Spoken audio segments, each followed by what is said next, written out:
السلام علیکم۔ دیکھیے، ابلیس تکبر کی وجہ سے مارا گیا تھا، غرور، بڑائی، میں اس سے بہتر ہوں، میں اس کے اندر آئی اور گیا، تباہ اور برباد ہو گیا اور اپنے ساتھ کتنوں کو لے ڈوبا۔ دنیا میں جتنی بھی خرابیاں ہیں یہ اپنی بڑائی کا چکر ہے، چاہے کوئی انفرادی معاملہ ہو، چاہے قوموں کا معاملہ ہو۔ یہ جو اپنی بڑائی کا یہ کہنا کہ میں بڑا ہوں، اب ہمارے ملک کے اندر جو سیاسی کشمکش ہے، اس میں اگر آپ ذرا سا بھی غور کریں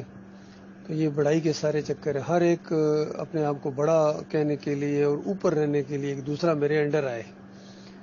یہی جنگ ان کی آپس میں لڑائی ہم دیکھ رہے ہیں جب سے ہم نے ہوش سنبھالی ہے۔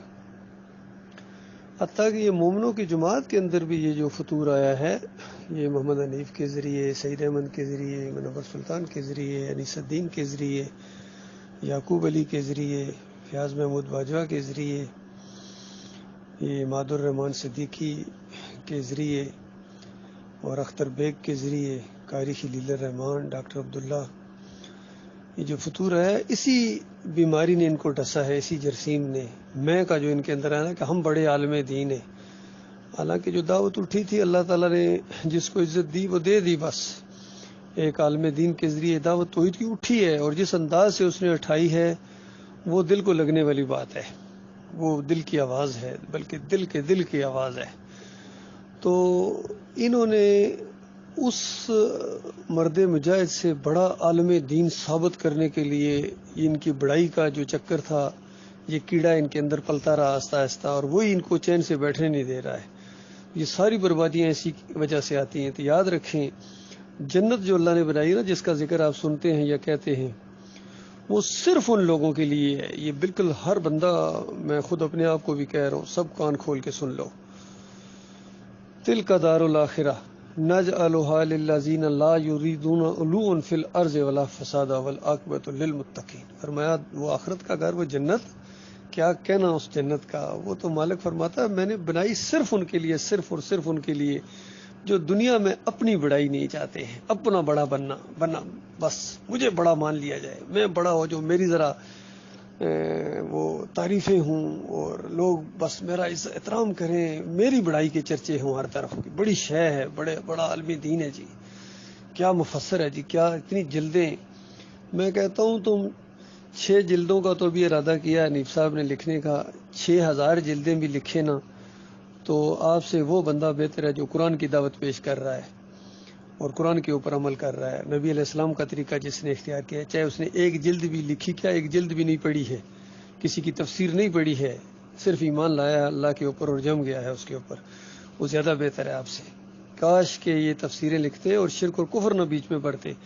اور کفر و شرک والی تفسیروں سے بہتر تھا قرآن اور حدیث کو اپنے حال پر چھوڑ دیتے، اتنی بربادی نہ آتی۔ یہ جو سارے معاملات ہوئے ہیں یہ اسی وجہ سے ہوئے ہیں بھائیوں، ہم اللہ کی پناہ مانگتے ہیں اس انجام سے۔ سب سے زیادہ جو ڈر لگتا ہے یقین کیجئے وہ اسی چیز سے لگتا ہے کہ کہیں ہمارے اندر خود نمائی نہ آ جائے، کوئی یہ ریاکاری نہ آ جائے، دکھاوا نہ آ جائے، تکبر اور بڑائی۔ نبی علیہ السلام نے فرمایا جس کے اندر رائی کے دانے کے برابر بھی تکبر ہے نا، وہ جنت میں نہیں جائے گا۔ تو صحابہ نے ایسے موقع پر ذرا تفصیل پوچھی کہ یا رسول اللہ، یہ تو دل کرتا ہے کہ اچھے کپڑے پہنے جائیں، جوتے اچھے ہوں، یعنی گھر اچھا ہو، اس انداز سے پوچھا تو کہیں یہ بھی چلو کہیں غرور اور تکبر کے اندر تو نہیں چیز آتی ہے، چلو زیادہ نہیں تو تھوڑا رائی کے دانے کی چونکہ بات ہو رہی ہے۔ تو نبی علیہ السلام نے فرمایا اللہ جمیل و یحب الجمال، اللہ تو خوبصورت ہے، وہ خوبصورتی کو پسند کرتا ہے، اور جو کچھ اللہ تعالیٰ نے اپنے بندے کو نعمتیں دی ہوں اس کے اظہار چاہتا ہے کہ اس کا اظہار کیا جائے، یعنی حدود کے اندر رہتے ہوئے۔ فرمایا یہ تکبر نہیں ہے، تکبر یہ ہے کہ کسی کو حق بات کی نصیحت کی جائے اور وہ آگے سے وہ نصیحت آپ کے منہ پر دے مارے کہ مجھے سمجھا رہے، مجھے مت سمجھاؤ، یہ تکبر ہے اللہ کے بندوں۔ اور یہ الفاظ کتنی مرتبہ محمد حنیف صاحب کے منہ سے یہ نکلے ہیں، اللہ اپنی پناہ میں رکھے ایسے انداز سے۔ ایک عالم دین جب یہ کہے کہ مجھے، اور یہی منور سلطان کا بھی یہی انداز تھا، اور بڑے افسوس کے ساتھ یہ کہنا پڑ رہا ہے کہ یعقوب علی کا بھی یہی انداز ہے، اختر بیگ کا بھی یہی انداز ہے، اور کچھ اور ہیں جو بڑے اپنے آپ کو سمجھتے ہیں پرانے ہم ساتھی، ان کے اندر بھی یہی چیز آ گئی ہے۔ اللہ ان کو اس سے نجات دے، چاہے یہ کفایت اللہ فاروقی ہوں، چاہے یہ لطیف حسن صاحب ہوں، چاہیے کچھ اور جتنے بھی لوگ ہیں ان کے اندر یہ چیز آ گئی ہے، ایسی چیز، عرش ظفر ہوں، یہ اشرف کشمیری ہوں، یہ نیاز اللہ ہوں، ان کے اندر یہ ایسی چیز آ گئی کہ میں نہیں سمجھتا ہوں، یہ میں ان کو لے ڈوبی۔ اللہ تعالیٰ اس انانیت کے بت کو توڑنے کی توفیق عطا فرمائے۔ اللہ کے بندو، چند دنوں کا یہ معاملہ ہے، اپنی انا کو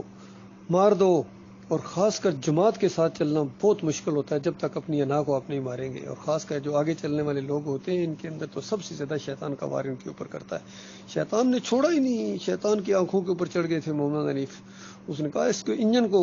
کھڈے میں جا کے ڈاؤ، تب پوری جماعت برباد ہوئی ہے۔ اللہ کے بندو، اس سے پہلے جو معاملات ہوتے رہے وہ دوسرے لوگوں کے اوپر وار ہوتے رہے اور کچھ لوگ علیحدہ ہوتے رہے، لیکن اب اس نے آ کے جماعت کے انجن کے اوپر، آ کے امیر کے اوپر، اور لوگوں کی آنکھیں ایسے بند ہو گئی ہیں، حالانکہ ان کے سامنے جو اصلی جماعت کے امیر تھے جنہوں نے جماعت کو یعنی اکٹھا کیا، بنایا، ایمان پر اکٹھا کیا، مسعود الدین عثمانی رحمۃ اللہ علیہ، ان کی بیان بھی موجود ہے، ان کی تفسیر بھی موجود ہے آڈیوز کے اندر اور تقریروں کے اندر۔ پتہ نہیں کیا ہو گیا، انہوں نے سب سنی بھی ہے باتیں، پھر بھی یہ ادھر توجہ نہیں کر رہے ہیں، اور محمد حنیف صاحب نے تو جان چھڑائی، ان کا یہ ڈاکٹر صاحب کی آواز ہی نہیں ہے، ان کی بات ہی کوئی نہیں ہے۔ اوئے ہوئے ہوئے ہوئے، اتنا بڑا جھوٹ،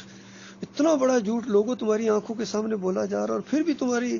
آنکھیں نہیں کھل رہی ہیں۔ اگر اب بھی اس موقع پر بھی تمہاری آنکھیں نہ کھلی تو اللہ جانتا ہے پھر کبھی تمہاری آنکھیں نہیں کھلیں گی، اور اسی شرک اور کفر اور منافقت اور بغاوت کے اندر تمہاری موت آئے گی، اور ہمیشہ کی آگ کے اندر اتر جاؤ گی۔